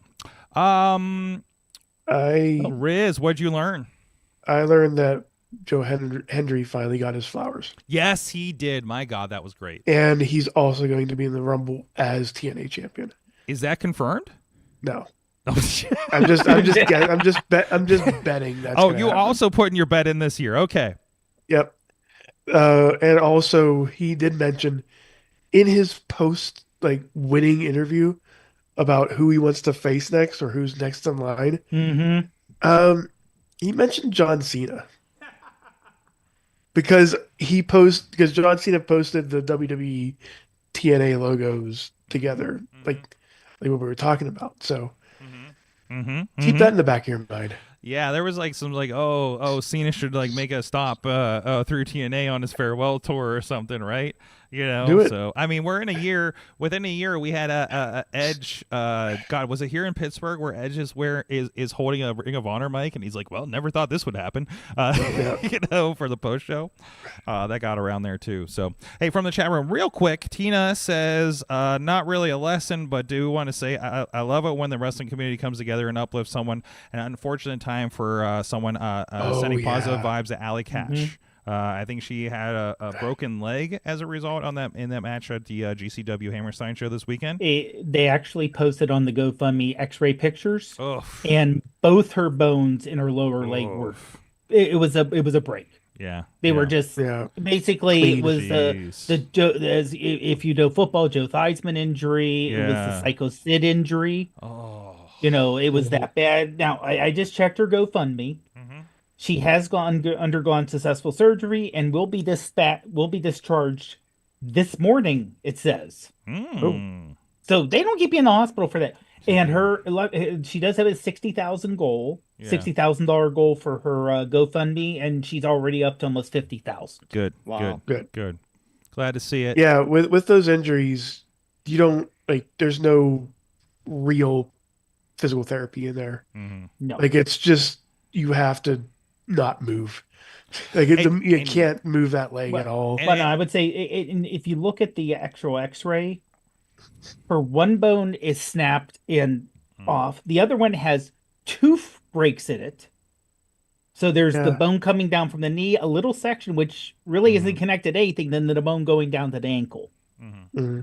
So it's nasty. And just to qualify, Riz, I believe you have a background in sports medicine, right? I do. Yeah. So so it's a little educated analysis there for you guys out there. Rich, give you some time. Nothing. I didn't learn anything. Nothing? Nothing at all? No, you know what? Did you learn anything from the show tonight or anything? Anything you wish you didn't learn tonight? Oh man, what did I learn this week? Yeah, I don't know, man. I haven't watched any wrestling this week, to be honest. Recently, we extended for our guests. Recently, in the last month or so. Yeah, recently. I watch the stuff that I do. How about this? What you learn from what you're doing? I've got one. What I learned this week is if you're a promoter, make sure your referee knows that you have their back. If somebody doesn't kick out at 3, that they count the fucking 3. A lot of referees don't want to do it because they think that they're going to get yelled at. Count it. It's on the talent to kick out. It's not on you. Yep. If they fuck up the finish, that's not on you. It's on them. So, promoters, make sure your refs know that you got their back. Good call. I've seen that, and I've seen that on very big stages, right? Yep. And it gets weird. And the crowd's going to notice that more than anything else.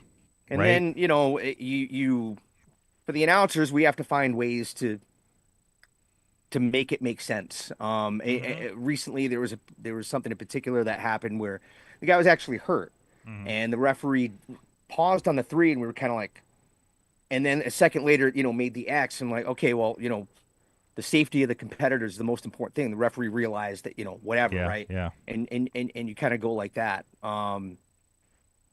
That's a circumstance where it's easy to make sense of it. A lot of times you can't make sense of it. And you have to bury the ref, and I don't like doing that. So no announcer wants to do that. And count the 3. And again, it's on the promoter. It's on the promoter to make sure that your ref knows that you've got their back. So excellent. Do that, please. It's better for all of us. I have one final question for you. Give you a little bit of lighter one to go out on here. Yes, for you. I have a special what did you learn? Okay? Because I got your because I asked what do you want to talk about tonight. You gave me a great list. You did. Yeah, okay. Yeah. And there's one thing we didn't address yet. There's a couple things we didn't address, but go on. Well, but I think it's the most important one. You have seen Sunny Day Real Estate 12 times over the last 2 years. Sure have. What did you learn from that experience? That sometimes having to wait for something that you really, really, really, really want is awesome when it finally happens. I was supposed to go see them in '94 when their first record came out, and 2 times I missed them for various reasons. They broke up, got back together. At that point, my daughter was 2 or 3 years old. I was working, doing hockey, and then I was in hockey for 15 years. They reunited in '09, didn't get to see them then. Long story short, it took me like almost 30 years to see them. And like I used to joke back, my first wife, I'd be like, if they ever tour again, I'm literally going to every show I possibly can.